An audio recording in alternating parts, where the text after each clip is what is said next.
Parsons, Penn State. Great, let's do it one more time. Your name, school, and new team. Micah Parsons, Penn State, Green Bay Packers.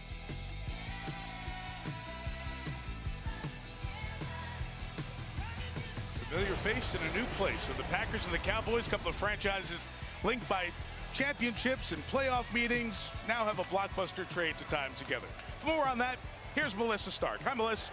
Hi, Mike. 1 month ago today, Micah Parsons got the call that he was being traded to the Packers. He told us when he found out, his heart dropped, that it almost took his breath away. He arrived here at AT&T Stadium just over 2 hours ago, made his way to the visitors' locker room for the first time.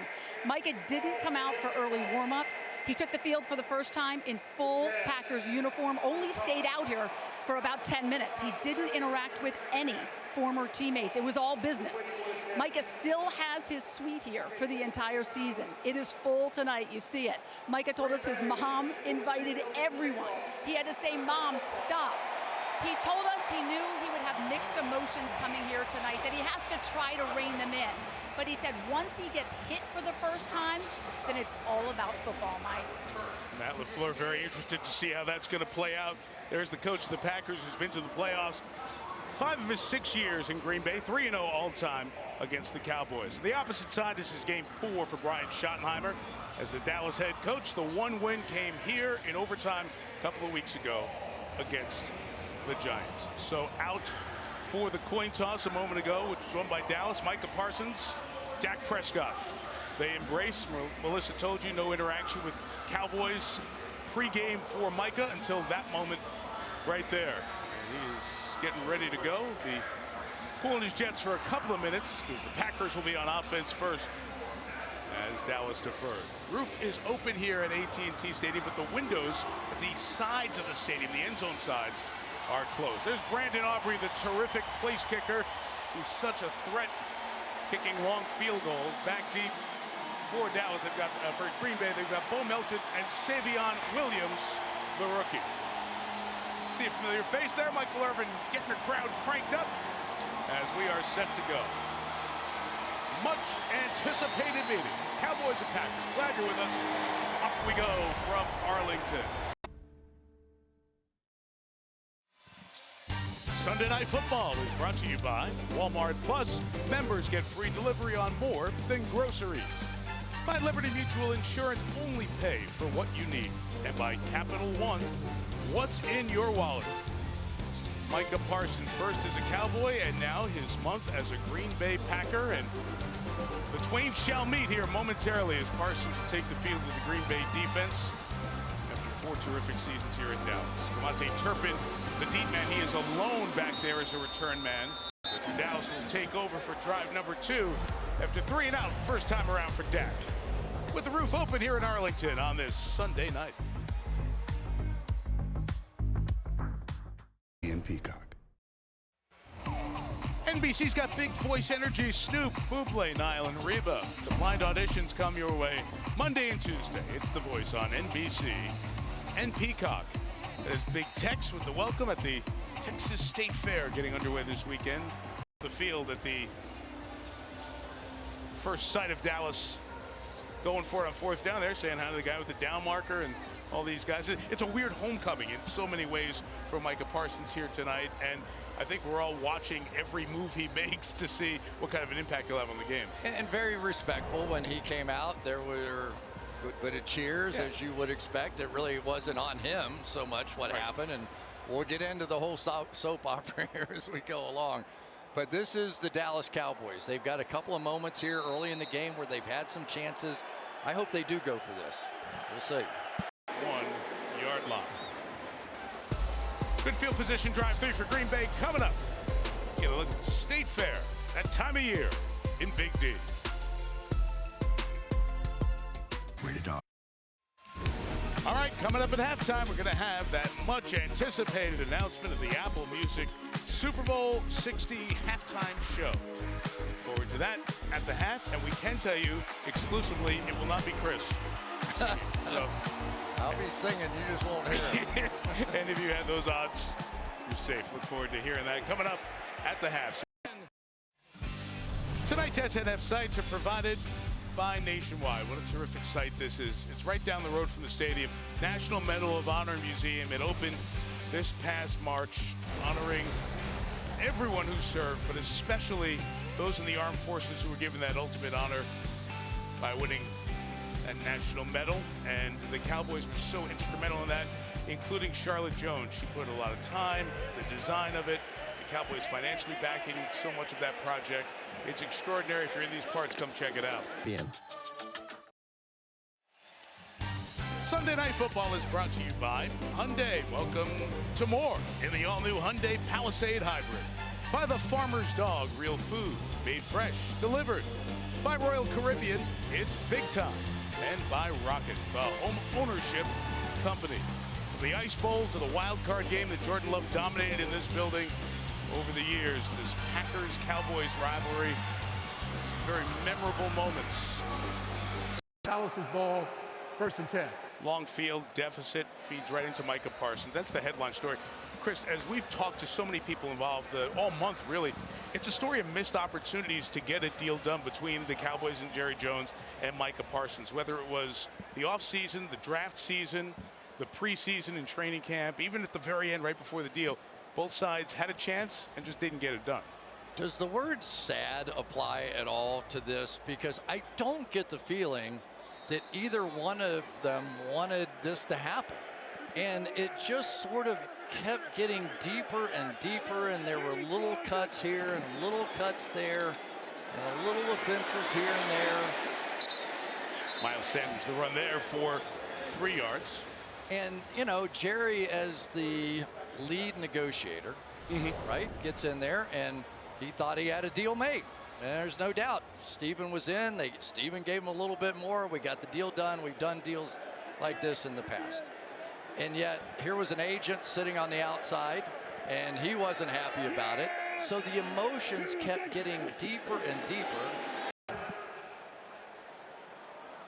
Yeah, and I guess the final cut really came at the end of the whole thing, when Micah Parsons was given permission to go out and try and strike a deal with whoever. And basically, I think he was sort of backing out, and he was like, let me call Jerry. Let me do one more try here, see what happens. Let's give this one more shot. And Jerry sent him an email, basically said, you either get ready for Philadelphia, get your uniform on, come to practice, or go on to Green Bay. Prescott hit his heat. All right, that's right. He's back with us. Snoop's going to take it to the mountains this time. Great to have him back with our Olympic coverage. Snoop will join us, the Milan Cortina Olympics, starting the weekend of the Super Bowl, February 6th on NBC and Peacock. Got the DOGG and the Dolomites. Here we go. I'm calling that's a green screen. He's not really in the snow. Oh, he will be. He will be out there. I promise you that. NBC and Peacock. That sound means only one thing. Get ready for Law and Order Thursday. Squads are in action. Justice will be sweet. New Law and Order this Thursday on NBC and Peacock. Ball first touched the 533-yard line. You mentioned Mr. Parsons. Let's take a look at Micah Parsons and what he's done. They're either going to double team him. Thank you very much. There's 2 big guys. Or if we're going to run the football, double team him or run away from him. That's not a bad plan either, so go that way. Make Micah run all the way across the field. Maybe he gets tired, or you just run bootlegs away from him.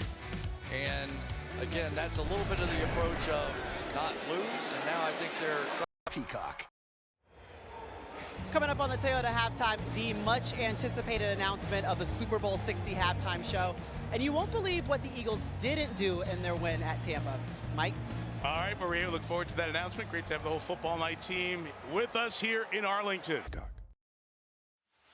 Off to Orchard Park next Sunday night as the undefeated Buffalo Bills, one of 2 undefeateds left in the NFL, take on the New England Patriots. Drake May and the Pats look very good today, dominating their victory at home against Carolina, 42-13.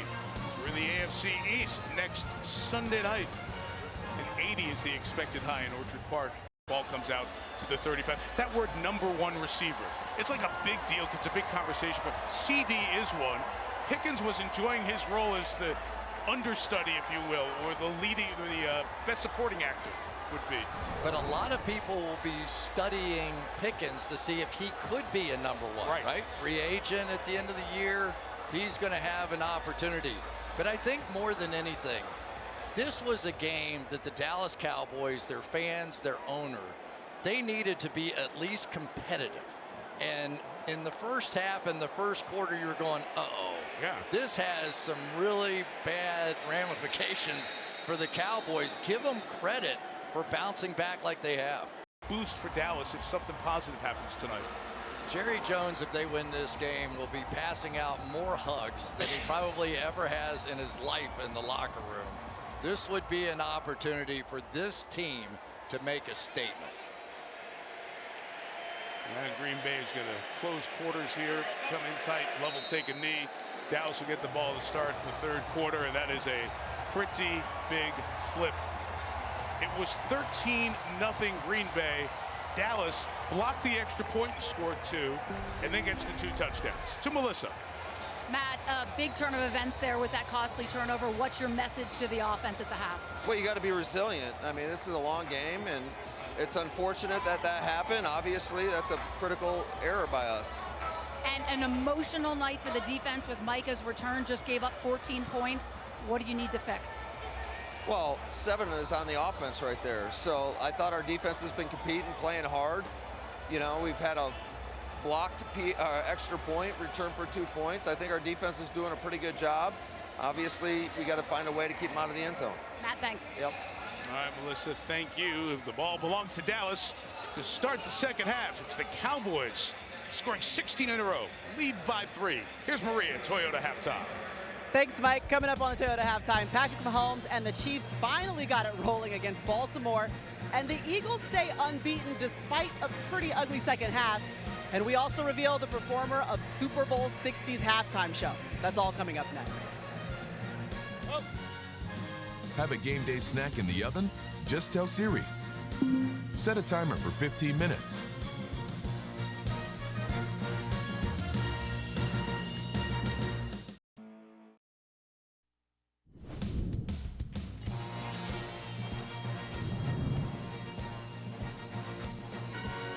Welcome to the Toyota halftime.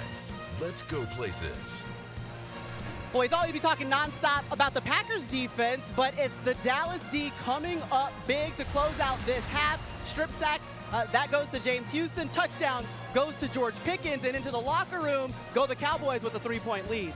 Yeah, poor by Green Bay managing the end of that half. You can't turn the ball over there, but credit the Cowboys hanging in there. It was ugly early. Dak Prescott and Pickens really showing up at the end of the half. Yeah, Cowboys get the ball to start the second half. We'll see how they started out. All right, let's get you caught up on what we've already seen so far in Week 4, starting with the team that's still undefeated, the Philadelphia Eagles. Yeah, and going against Baker Mayfield, these fourth quarter comebacks, trying to make a play. He did it all fourth quarter, but right here, you can't do this on first down. Jahad Campbell, big interception, really crushed Tampa Bay towards the end of the game in the fourth quarter. Maria, Indy was game. They go out to LA and they got it close. It's 2020. Matthew Stafford finding Tutu Atwell for an 88-yard touchdown. Indianapolis had 10 guys on the field. In the backup corner, Mekhi Blackman fell down. The Ravens and the Chiefs are going to be 1-3? No way, says Patrick Mahomes. He was on fire. Quick passing game was huge for them today. Got the ball out of his hand. And then Xavier Worthy, we saw him back in the lineup, and he opens up the field for this Kansas City Chiefs offense. And coming into the season, all we heard about was these new weapons, how they were comfortable. It looked like that today. Meanwhile, guys, on the other side of the ball, John Harbaugh saying that his team is just not good yet. How do we decipher what he's trying to tell us about? Well, first off, we trust John Harbaugh. He's got great success through the years, but they're not a good football team right now. Defensively, they are way out of whack. They're giving up way too many points. And today, Kansas City got after Lamar. Spags kept bringing blitzes. Lamar looked uncomfortable and out of rhythm all Never day got long. the run game going at all. Looked good. Right. Didn't look good. Right. But the concern is they should be good. There's a lot of the same guys, those core guys. To me, there's a real concern in Baltimore when you hear Harbaugh talking that way. Listen, we will say this, though. Defensively, 7 starters did not finish the game. And also, we saw Lamar Jackson exit in the third quarter with Baltimore down 17. Now, Mike Florio is reporting that Jackson suffered a hamstring strain. He'll undergo some further evaluation tomorrow tomorrow, but you'll find the latest on Pro Football Talk. I want to get back to the Eagles for a second, though, because we talked about an ugly second half, right? The Eagles did not complete a pass in the second half, but they still get the win. They were 0 for 8. They didn't run the ball very well throughout, but they were willful, and they made the big plays at the big moments. If I'm Philadelphia, I reframe it a little bit. Defenses are coming in to take away Saquon Barkley. Throw the ball earlier, create some one-on-ones outside, and get that passing game going. It'll put some air in the defense, then Saquon will come alive. Right, they got to be a little quicker to adjust. Last week we saw the whole first half. They couldn't get anything going against the Rams. This week they're good in the first half against the Bucs, but they readjust, and then they can't get going in the second half. Yeah, it's not concerning, but for the Eagles, why do we keep riding this roller coaster? Right. How can we have a game plan that comes out and just executes right away? Because it's pro football, and Tampa gets paid too. They're 4-0. You can't measure the ugliness of wins. They're finding ways to win. They'll get better as they go. It's still September, and they're 4-0. Thanks, Coach. There you go. By the way, A.J. Brown, you might want to go check his tweets or check out X, because just 2 catches, 7 yards, and he had something to say. All right, coming up, we're going to have something to say. We're going to find out who is performing in the Super Bowl 60 halftime. But first, Toyota, the official truck partner of the NFL, wants to encourage you to find your next adventure by taking a detour.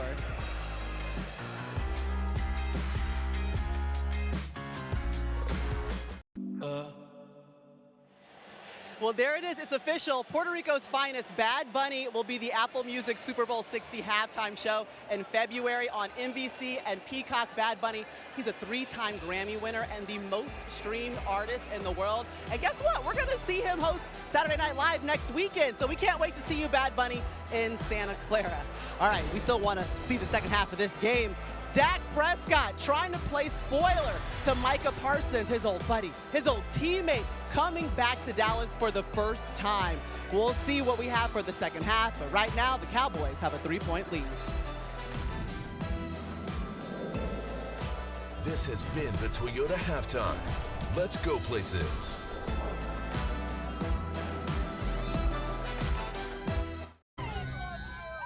This broadcast is copyrighted by NFL Productions for the private use of our audience. Any other use of this broadcast or any pictures, descriptions, or accounts of the game without the consent of NFL Productions is prohibited.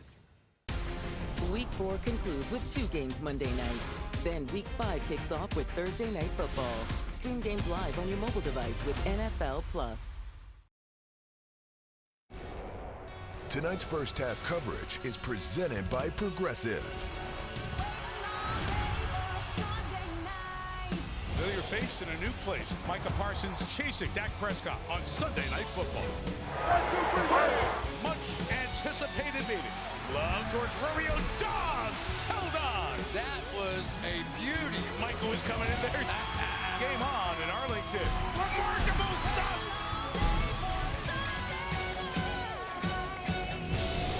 Progressive, insurance for coverage you can count on. Third quarter here from Arlington. And it is Dallas leading by 3 and getting the ball. As SNF storylines powered by AWS.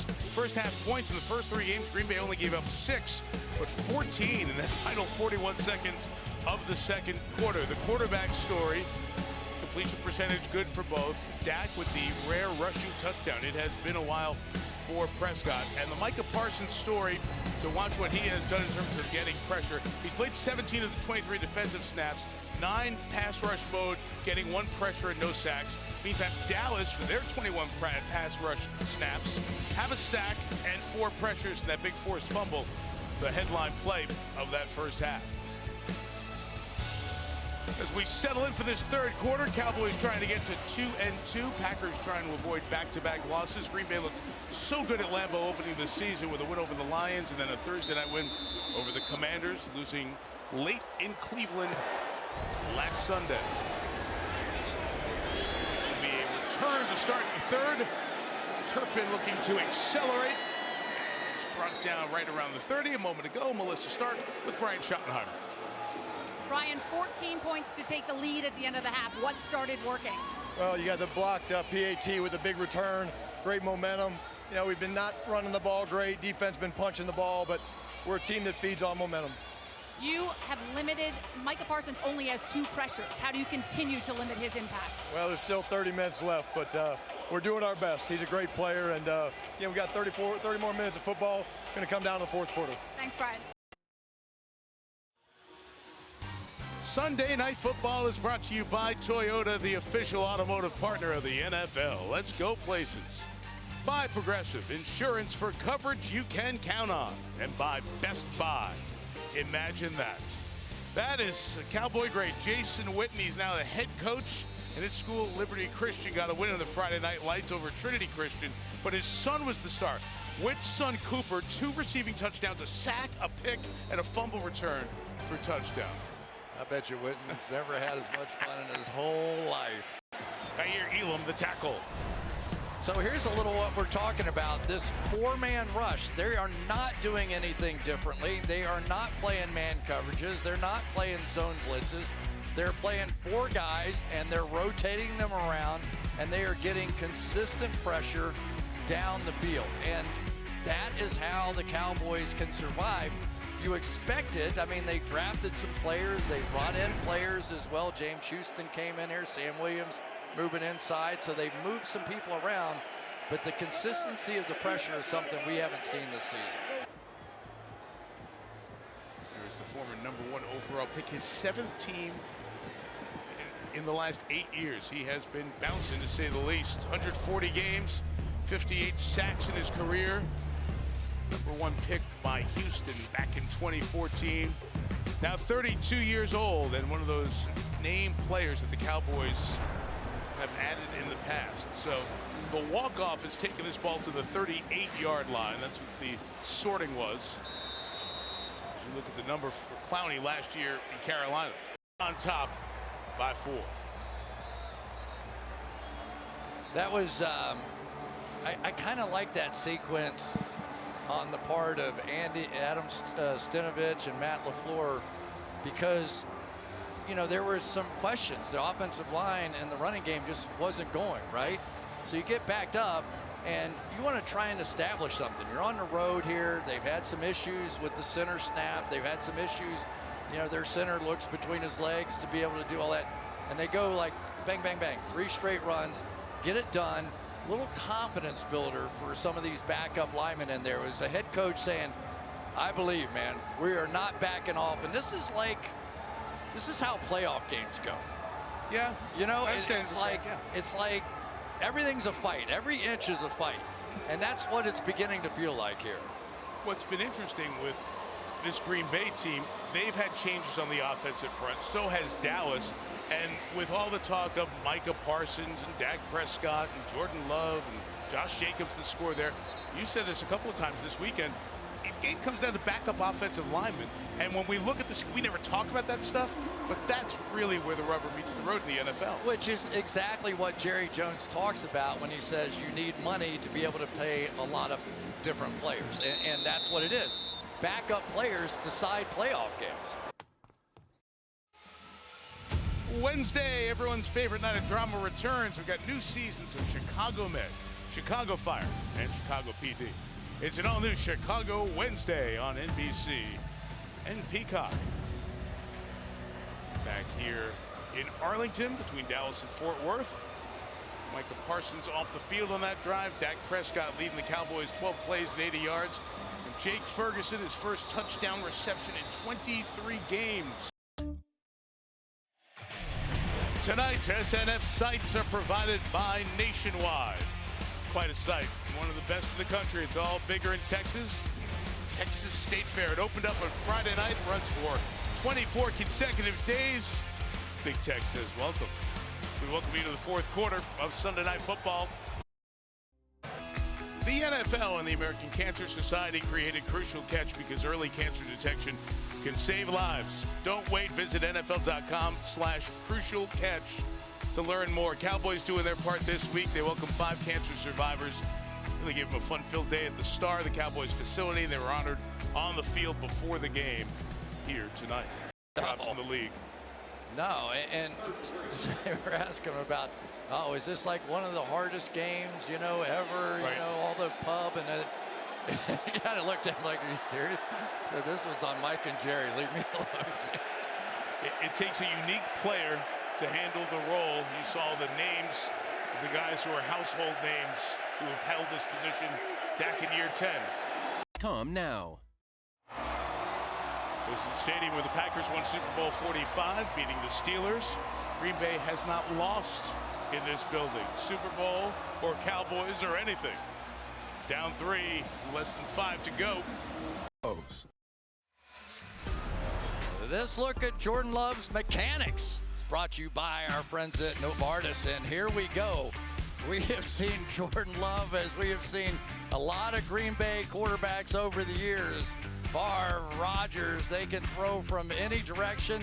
He can go sideways, he can move backwards, he can do anything that guy can do. Brett Favre here watching. Think about it, like a third of a century, the main quarterback's been Favre, Rodgers, or now Love, who's going back and forth here, trading punch for punch with Dak Prescott on the night. And this crowd, where we heard a lot of the cheeseheads earlier, and the Packer fans who made the journey, now hearing the Cowboy fans with 4:50 to go. Josh Jacobs went to the locker room after that touchdown he scored earlier. Stay through with us after the game. Chevrolet postgame. Melissa will speak with the stars of the game. Chris and I look back at one of the headlines from the day, including the Chiefs returning to form against the Ravens. We'll look ahead to next Sunday night at Orchard Park, where the Patriots and the Bills will meet in the AFC East. They won the toss and chose to kick, and that's what Green Bay will do. We'll play a fifth period here in Dallas, all even at 37. Wild back and forth game, 31 points in the fourth quarter. Who's going to win it tonight? Happened. I was looking forward to watching that. So Dallas is now out of timeouts. Again, it doesn't matter for challenges because overtime, all the challenges are initiated by the booth or the replay center in New York. I love this new overtime format. This is so much fun, isn't it? It really is, and it's honestly what it should be. Absolutely. It was so unfair before. One team could take it, go down, score a touchdown, and that was the end of the game. It seems silly. So the league is, and let's give some credit too. The kickoff rule has really improved the game. Yes. It just has. Let me come back to what you said at the start of the game. Yeah, this whole Micah Parsons start. We don't know who's going to win that trade 2, 3, 4 years down the road. But a win for Dallas tonight in this atmosphere and environment would be huge going forward with momentum for them. And here they go. I think they are showing that same blitz again. Let's see if they pull out of it. This for the tie, 34. And this one is good, and this one ends in the second highest scoring tie game in NFL history. 40-40. Each team got it once. Each team got a field goal. Wow. And all you can do is just... All right, that's it. No more. That was fun. You know, sometimes you're just happy to be invited to the party. Yeah. That was fun. Yeah, great. Pretty cool. What up, baby? Boy, that would have been unbelievable for the night that Jordan Love had. To have that thing come down to that play. And you know what he was thinking. He didn't want to spike the football, right? Right. Because then he would have had to kick it right there. He wanted one more shot, but it just happened too slowly. Just interesting, the new thoughts of how you handle an overtime situation. It ends in a 40-40 tie, and Micah's return. The Chevrolet postgame comes your way from Arlington after these messages.